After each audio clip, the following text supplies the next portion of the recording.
From the outside, my life looked whole. Two-parent household, stability, structure, the kind of environment that people looking in from the outside assume is safe and sufficient. And in the ways that could be measured, pointed to, and checked off a list, it was. We had what we needed. We had what most people mean when they say a child had a good foundation. But behind closed doors, there was a different reality. Not loud, not dramatic, not the kind of dysfunction that announces itself and makes sense of itself in the telling. The quiet kind, an emotional absence that was harder to name precisely because my father was physically present. He was there in the room, at the table, in the house, but somewhere between presence and connection, something essential was missing. The warmth that makes a space feel safe, the attentiveness that tells a child they are seen, the emotional availability that allows a daughter to believe her interior life matters to the people responsible for. I adapted to his absence. That that is what children do. They adapt to whatever environment they are given, absorb its rules without being taught them, shape themselves around the available space. I learned quietly and without fully knowing I was learning it, how to shrink, how to need less, how to take up less room emotionally so that the tension in that room stays manageable, how to function inside a dynamic that was slowly, steadily teaching me that certain parts of me were not welcome.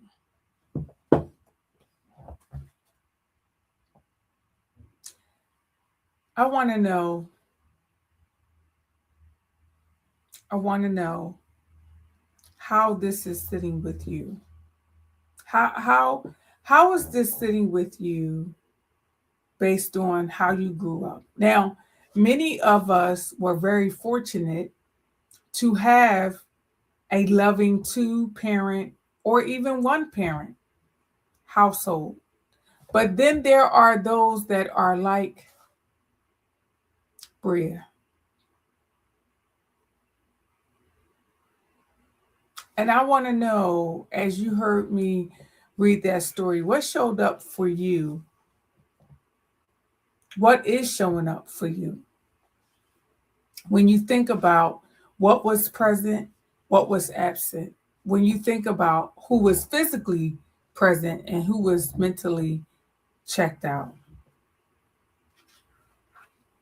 think about how that made you armor up, how that made you become a people pleaser, hyper dependent, hyper independent, isolated. How did that make you show up? What were the things in your childhood that caused you to shrink as an adult or to become an overachiever as an adult?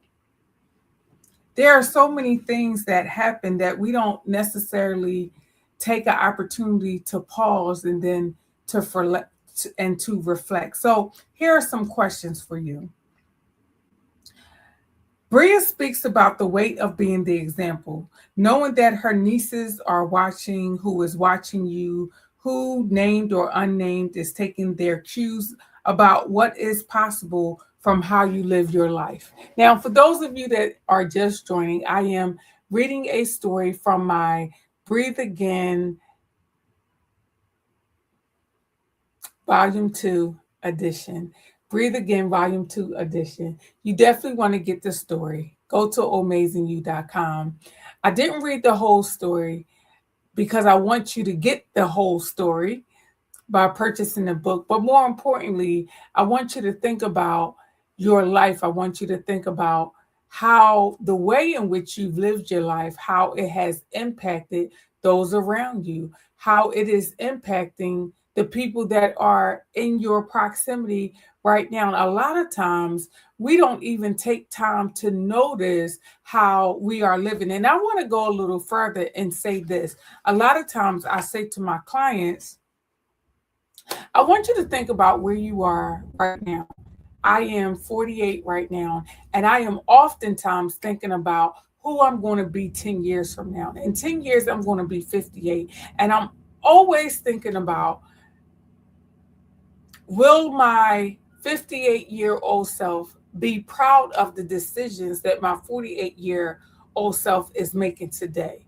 And so you can take it a step further and think about who is proud of the version that you are today. Like, is your 38-year-old self, your 28-year-old self, your 18-year-old self proud of the decisions that you made or that you are making? However you want to see it. Like, when you were 18 and now you're 48, or maybe you're 58, or wherever you are you proud of the decisions? And guess what? This conversation isn't about this conversation isn't about guilt or shame. It's more about awareness. And so if you had an opportunity to look back over your life, where would you make different decisions?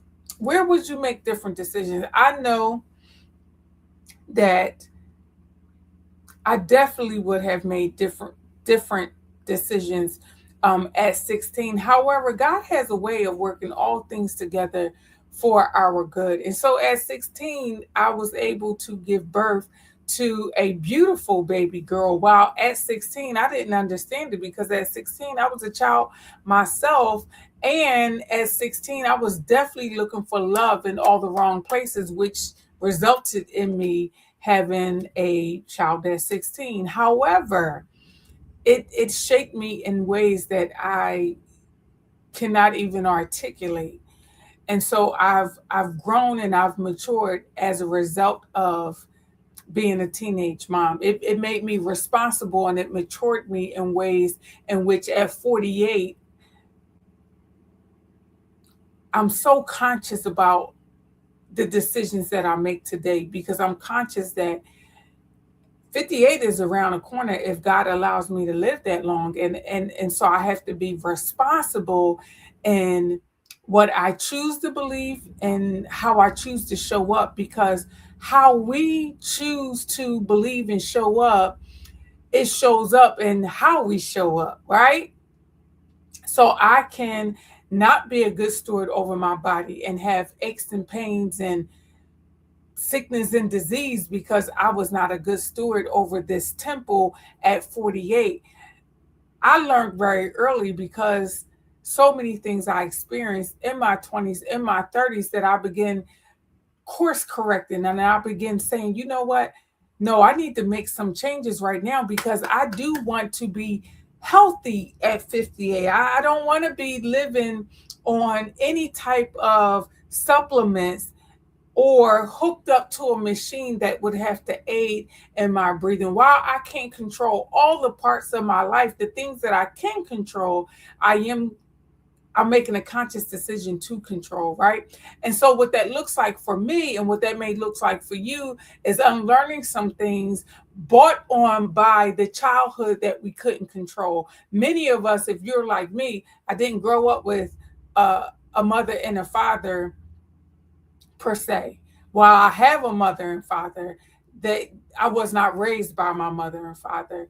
And so having the childhood that I had, it forced me into some places and spaces that I was not mature enough, because I was a child, to understand. But now that I'm older, I no longer behave as a child. I no longer think as a child. I'm now responsible for the decisions that I make and the things that I choose to believe. And so as you are thinking about all the things that I've said, this is more a conversation about responsibility than it is about pointing a finger and deflecting and thinking about, well, if I had had this and if my mom or dad had done that. No, it's more a conversation about grace and about, you know what, wherever you are, today is what matters. And today you get to make a new decision. Today you get to rewrite the story. Today you get to pick up a pen or you get to pick up a pencil and say, you know what, I don't like that. So I'm going to erase that part and I'm going to write a new part. You get to do that today. So wherever you are, I just want to encourage you to keep writing your story. Keep writing your story because I promise you it gets better in time. All right, you guys, stay tuned for some more stories today. I'll talk to you later.